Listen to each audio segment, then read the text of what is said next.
दिल्ली की एक महिला 5 साल तक अपने पति को जेल के अंदर डलवाने की कोशिश करती रही। उसके बाद अ, अचानक से उसका हृदय परिवर्तन हुआ और उसने अपने पति को माफ़ कर दो वाले मोड में आकर गले लगा लिया। जी हाँ, मैं बात कर रहा हूँ शिखा और सौरभ का केस, जिसने कि इंटरनेट पे काफ़ी ज़्यादा हाइप क्रिएट करी। बहुत लोगों के मिक्स व्यूज़ हैं इस बात पे कि कैसे एक औरत ने 5 साल तक 498 ए का एक केस लड़ने के बाद अचानक से एक दिन अपने पति को डिवोर्स से कुछ दिन पहले या कुछ टाइम पहले या मीडिया रिपोर्ट्स के अकॉर्डिंग सेम डे या एक दिन पहले जो है वो गले लगा लिया।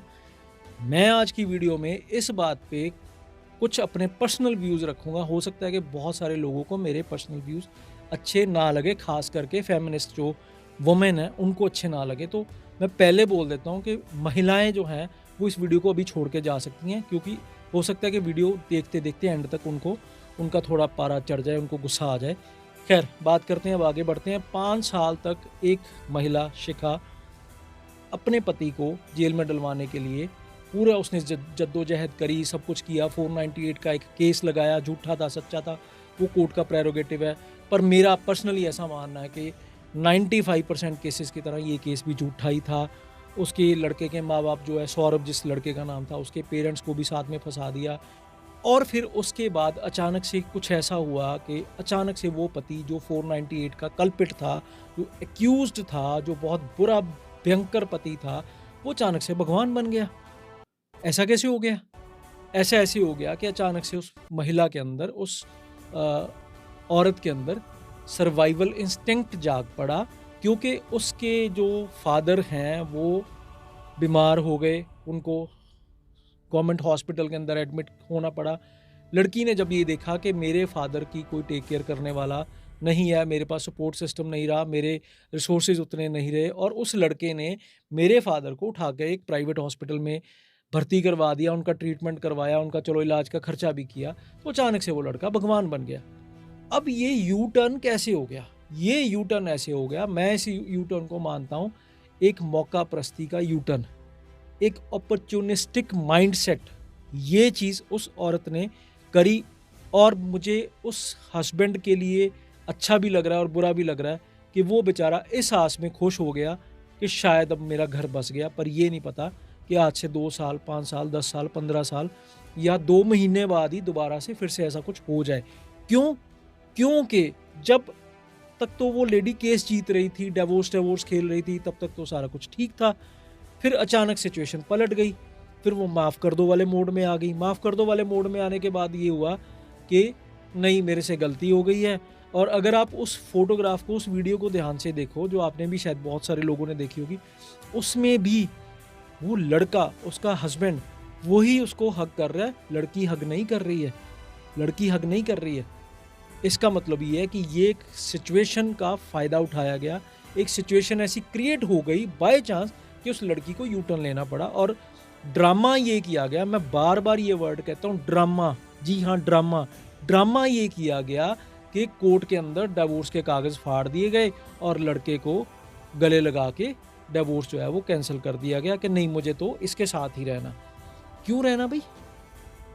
498 ए, 498 ए का जब आप केस कर रहे थे उस पे, जब आप ये कह रहे थे कि ये लड़का मुझे डाउरी के लिए तंग करता है, तब तक तो वो बहुत बुरा था।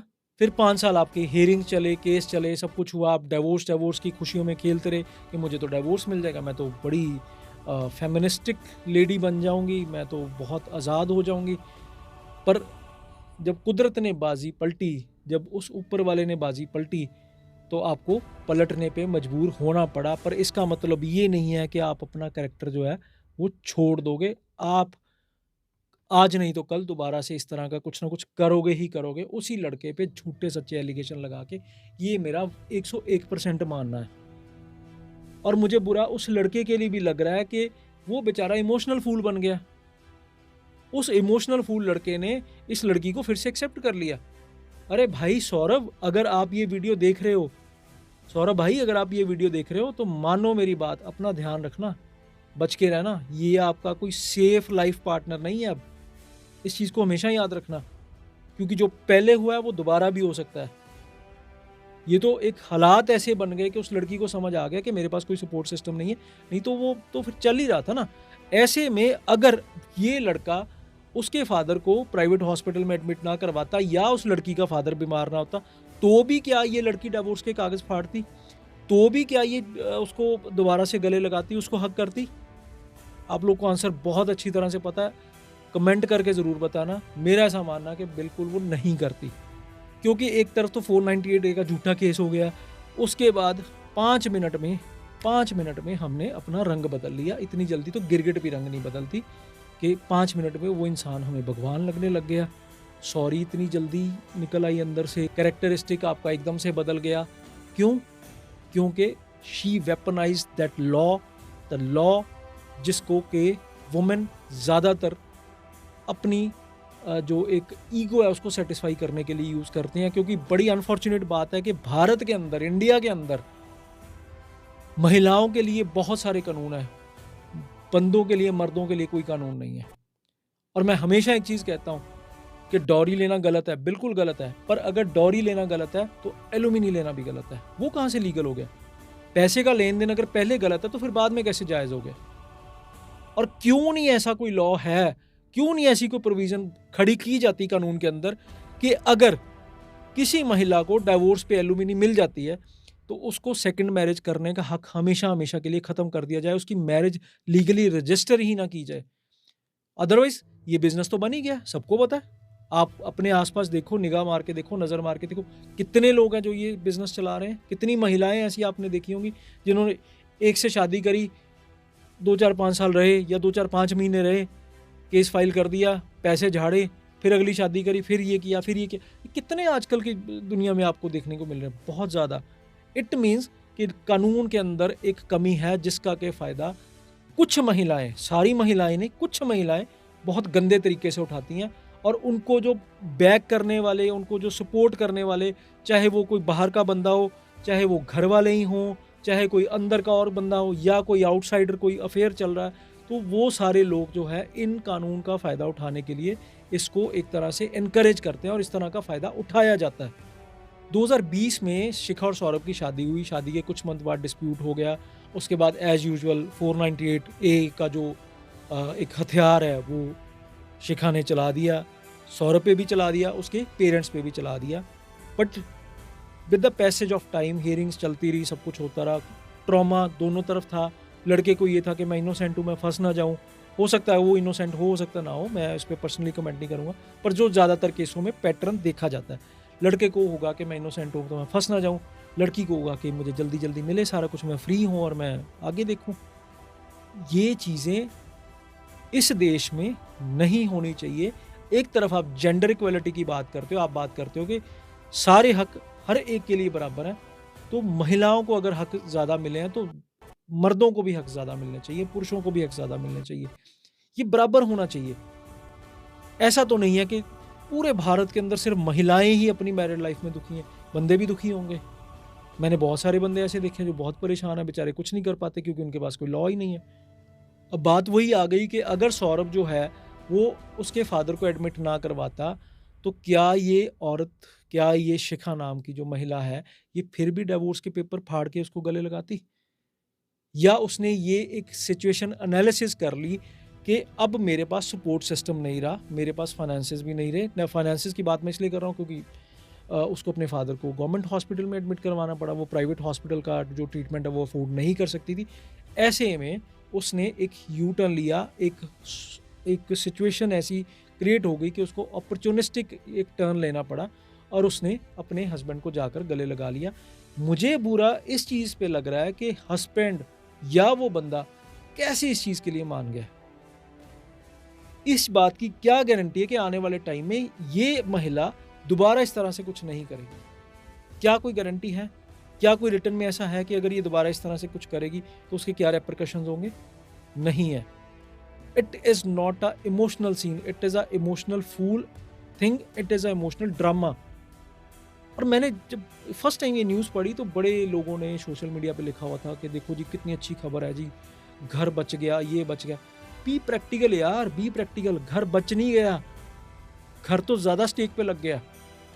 क्योंकि वो औरत एक बार जब घर की दहलीज पार कर चुकी है, जब वो पुलिस थाना, वो कोर्ट कचहरी तक जा चुकी है, तो उसको दोबारा जाने में कोई दिक्कत नहीं है। कोई भी दिक्कत नहीं है, उसका तो बल्कि हेजिटेशन दूर हो गया, उसको वो तो कभी भी जा सकती है, किसी भी तरफ जा सकती है।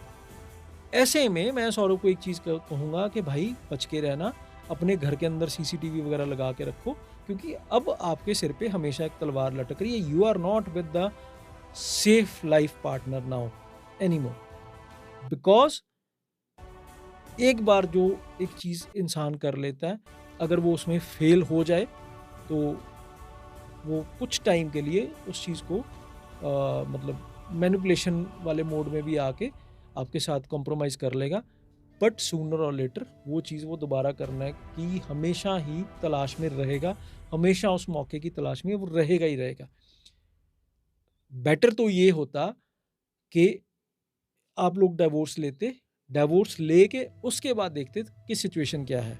सौरभ ने ह्यूमैनिटी दिखाई, hats off to you Saurabh, आपने ह्यूमैनिटी दिखाई, आप उसके फादर की, अपने फादर इन लॉ की जो हेल्प करने के लिए पहुंचे, आपने उनको ट्रीटमेंट दिलवाया, सब कुछ किया।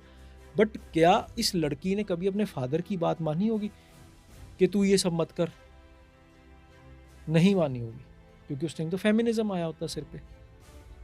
और अगर इसी तरह से चीज़ें चलती रही तो आने वाले 5-10 साल में इंडिया के अंदर भी मैरिज का कॉन्सेप्ट पूरी तरह से ख़त्म हो जाएगा। ये पक्की बात है। मैं किसी भी जेंडर के अगेंस्ट या उसकी फेवर में नहीं हूँ। मैं तो न्यूट्रल बात कर रहा हूँ। मैं बायस्ड बात नहीं कर रहा हूँ। A institution which is called marriage, ये दोनों की बराबर की रिस्पॉन्सिबिलिटी है। अभी तो इनके बच्चे कोई नहीं थे, वो बच्चे बेचारे कितने 5 साल तक सफ़र करते। और ये लेडी एक दिन अपने केसेस में किसी तरह जीत जाती और बच्चा या बच्चे जो भी होते उनको उठा के अपने बाप से दूर करके हमेशा के लिए निकल जाती, ऐश करती। और ये बंदा बेचारा सोचता कि मेरे साथ हुआ क्या ज़िंदगी में। So be practical man, be practical. आपकी इस बारे में क्या राय है? आप अपनी राय कमेंट्स में ज़रूर देना कि आपको लगता है कि शिखा और सौरभ का घर बच गया, ये अच्छी बात हुई, या आपको लगता है कि सौरभ जो है वो इमोशनल फूल बन गया, या आपको लगता है कि शिखा ने एक मौका परस्ती, एक अपॉर्चुनिस्टिक जो स्टेप वो लिया और वो दोबारा ऐसा नहीं करेगी। जो भी आपकी राय है आप इस बारे में कमेंट्स में ज़रूर देना। और मैं फिर से एक बार कहता हूँ कि महिलाओं को शायद ये वीडियो बहुत बुरी लगी होगी, बट ये सच्चाई है, बड़ी अनफॉर्चुनेट सच्चाई है। जितने पैटर्न आप उठा के देख लो, 95% केसेस झूठे होते हैं, चाहे वो डोमेस्टिक वायलेंस के हो, चाहे वो डॉरी के हो, चाहे वो कैरेक्टर पे उंगली उठाने वाले हो, अडल्ट्री के हों, या किसी और तरह के हों, क्योंकि ये चीज़ किसी को समझ नहीं आती कि ताड़ी हमेशा दोनों हाथों से बचती है। आप आज किसी पे 498A का केस डाल रहे हो, कल आप एलुमिनी के लिए भी कोर्ट में खड़े होगे। आज आप किसी को डोमेस्टिक वायलेंस के लिए एलिगेट कर रहे हो, एलिगेशन लगा रहे हो उस पे, हो सकता है डोमेस्टिक वायलेंस उस बंदे के साथ आपने सबसे ज़्यादा करी हो। आज आप उस बंदे के कैरेक्टर पे उँगलियाँ उठा रहे हो सकता है आप भी अपनी लाइफ में बहुत कुछ करके आए हो। और हम तो देख रहे हैं वो नीला ड्रम, वो एपिसोड पता ही है, वो महिलाएं ने किया था, वो किसी पुरुष ने तो किया नहीं था।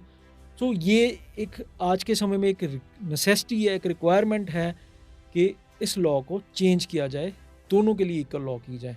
अदरवाइज पुरुष जो है वो पिसते रहेंगे, महिलाएं जो है वो फ़ायदा उठाती रहेंगी, और एक दिन ऐसा आएगा कि जो आज की जनरेशन है, जो आज की जेन ज़ी है, टीनेजर है, ये आने वाले टाइम में शादी के कॉन्सेप्ट से पूरी तरह से इनकार कर देंगे कि हम नहीं करवा रहे शादी, जो करना कर लो, हम ऐसे ठीक है। बिकॉज ये कपल की बात नहीं है, this is about 498A weaponised, कि वो वेपन की तरह उसको इस्तेमाल किया गया, वेपन की तरह उसको यूज़ किया गया।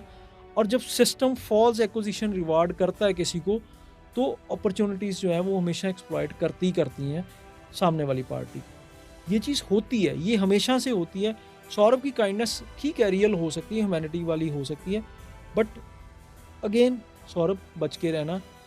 अगर आपको लगता है कि सौरभ को उनके पापा की जान बचाने का फल मिला, तो आप अपनी राय कमेंट्स में दें। अगर आपको लगता है कि उस लेडी ने बड़ा एक कैलकुलेटेड एक स्टेप लिया, तो भी आप अपनी राय कमेंट में दें।